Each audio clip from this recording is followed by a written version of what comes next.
Okay, so now I'm going to talk about the process of analyzing multiple regression. So here is the steps of analyzing it. So now we're going to come to the first step, which is plotting the scatter diagram. So to have this diagram, we're going to run SPSS. So the steps are, first we're going to click Analyze, Regression, Linear. So we're gonna put the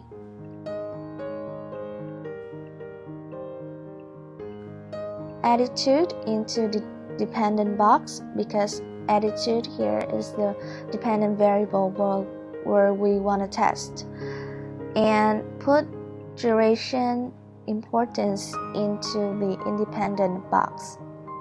The method we use here is enter, click statistics, check estimates, and model fit, plot. So you're gonna put these into this box like me and check these two boxes, continue and click OK.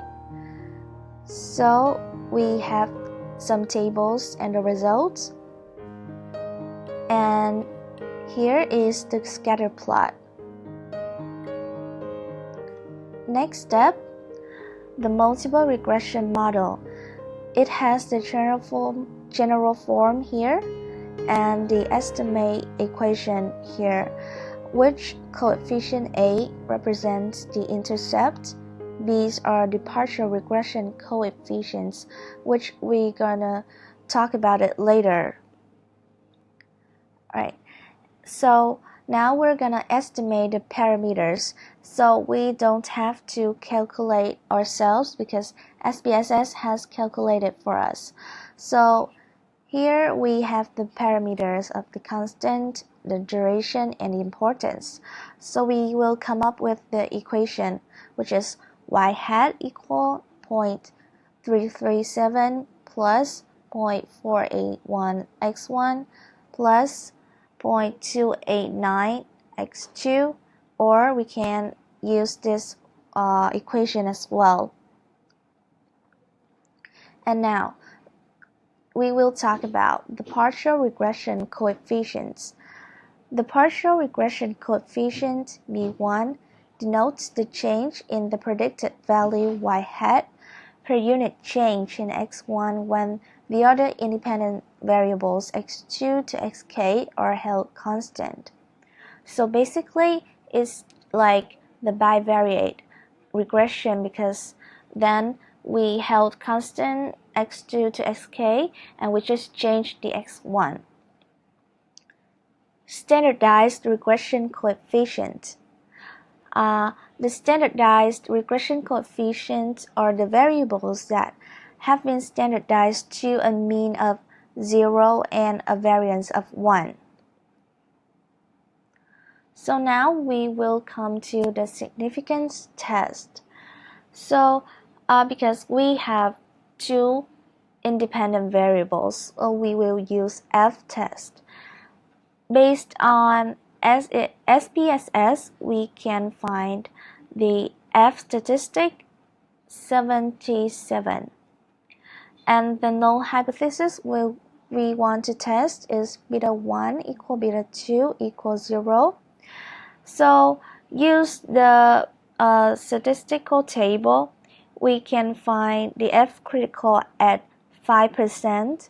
At these two degree of freedom is 4.26.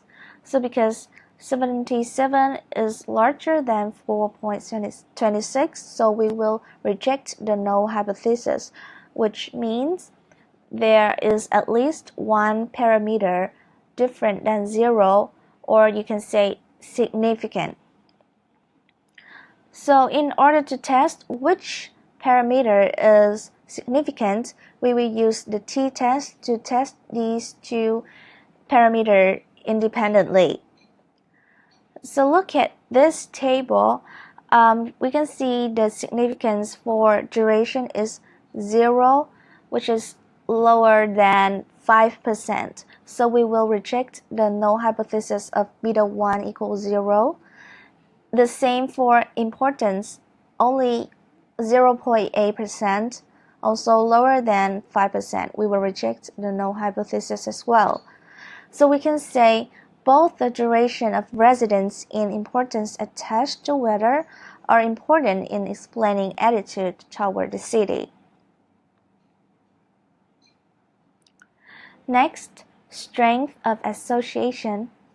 So in the textbook, it said that the R-square must be larger than the R-square for the bivariate case, which is 0.87, and the R-square we have here is 0.94, which is obviously bigger, and the adjusted R-square is the coefficient for multiple determination, is adjusted for the number of independent variables in a sample size to account for diminishing returns. So we can see that both the adjusted R-square and the R-square are higher than R-square for the bivariate case. So we can conclude that in addition of the second independent variable, importance attached to weather makes a contribution in explaining the variation in attitude toward the city. Okay, next, prediction accuracy. So to estimate the accuracy of predicted value, it is useful to calculate the standard error of estimate, and SPSS has calculated for us.